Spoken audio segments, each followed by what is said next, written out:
and who is here just as a regular civilian, because I think it takes a lot of courage to sit down and look other human beings in the face and talk about stuff that you might not understand, or you might be uncomfortable asking about, or maybe you just want some clarity about. But I really think that the way things happen is in small groups with people who are interested in seeing what people have to say. So as a neighbor to all of you, thank you for being here, and I hope that we can have some productive discussion tonight. My name is Matt Skoufalis. I'm from njpen.com. I do local news, and we're really here because I think that local news has the opportunity to open a dialogue with everyone in the community, and sometimes we don't necessarily know who that is. We don't necessarily hear all of those voices. We really don't have an opportunity to experience all the different kinds of points of view that make up a community. And to kind of tell this story in the beginning, the remark I'd like to leave you with is a moment I met Bernard Hopkins. He's a prize fighter from Philadelphia. He has a legendary reputation. He is a striking individual if you've ever been in his personal field. To be looked at or to converse with a boxer, so much of what is said happens with their eyes that it's really a remarkable thing. I've only met one Bernard Hopkins. I haven't met a lot of boxers. But when I met him, he was in Camden on Thanksgiving, and he was handing away turkeys at the supermarket to people who were in need of a good Thanksgiving dinner. And I was pushing my way to just sort of make sure that I could talk to him and get some questions asked. And he sat and he indulged me. He spoke to me for a while. And right at the end, he shook my hand. I thanked him for his time. And he took his sunglasses off. And I realized, he'd been wearing sunglasses through the whole conversation. And he said, "Hey, I just want you to know I take my glasses off when I'm speaking to a man." And then I saw Bernard Hopkins' eyes. And it was really, I can still feel what it felt like for that man to look at me right now. But it was meaningful to me because it showed recognition of another person. And I wish that if there's anything that happens for our conversations here today that happen, is that we can look at other people in the eyes and see them present and see them as they are presenting themselves to us, even when we speak with people we don't know. So that's what I'd like you guys to leave with when you go home. But let's get started. We have a wonderful panel before you today. Camden County Freeholder Jonathan Young is here. Michelle Messer is a school psychologist. She works in Philadelphia. She takes care of kids with grief and trauma counseling. David Snyder is from the Jewish Human Relations Council. He's the executive director of that organization from Cherry Hill. Reverend Alice Cook is from the Rhodes United Methodist Church right up the street in historic Badlertown, Haddon Township. Jim D. Simone is from P-Flag Collingswood. And I want to start by just giving everybody here the opportunity to say a few words. And with deference to Freeholder Young, our government official, I'll give you the podium first. Jonathan Young.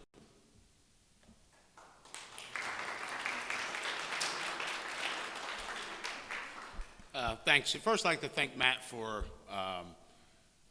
really thinking outside of the box in terms, per se, to bring together and having some of this conversation. I keep my remarks in the beginning brief. Just going to give you a little introduction of who I am and where I came from. So I was born and raised in Philadelphia, actually Sharon Hill, Pennsylvania. Lived there for about 25 years. I've been in Jersey now for about 23 years. I was in a district where there were 3 high schools. There was one all-black high school, and 3 towns around me were predominantly white high schools.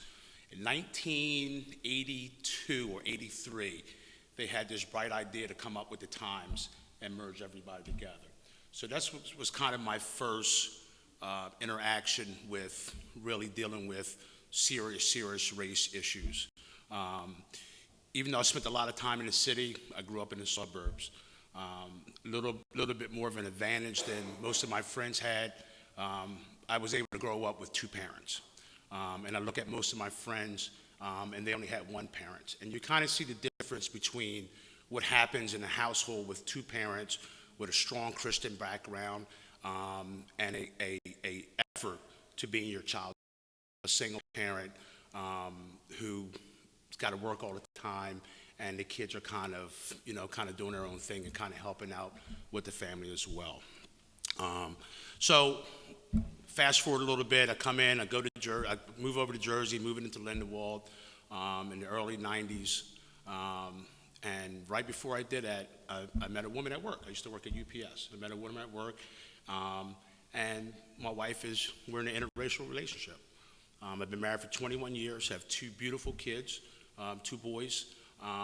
And so when you talk about uncomfortable conversations and uncomfortable situations, early on in our marriage, we allowed our love to really hold us together and didn't care what kind of looks, kind of conversations, or anything that happened on the outside.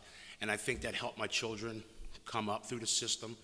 I did a Black Lives Matter panel probably about, 5 months ago, 6 months ago, somewhere around there. And one of the statements that I made is that the children of today is not the problem of race.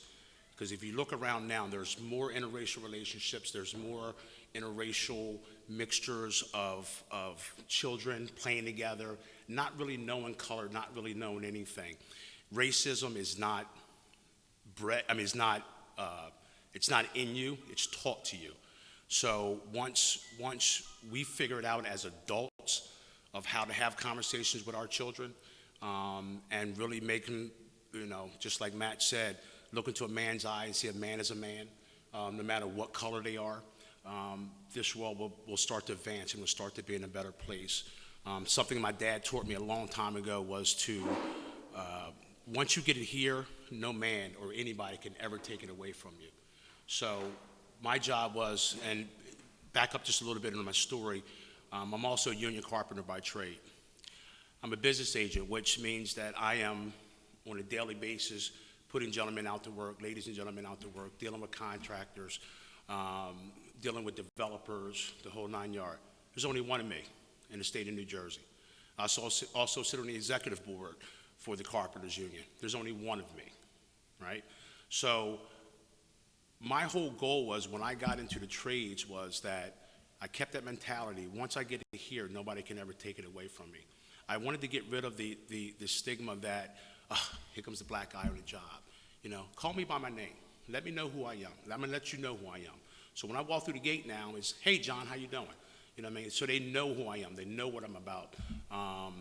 And that's pretty much how I live my life. That's how I teach my kids to live their life. And I think we've come to be in a better place because of it.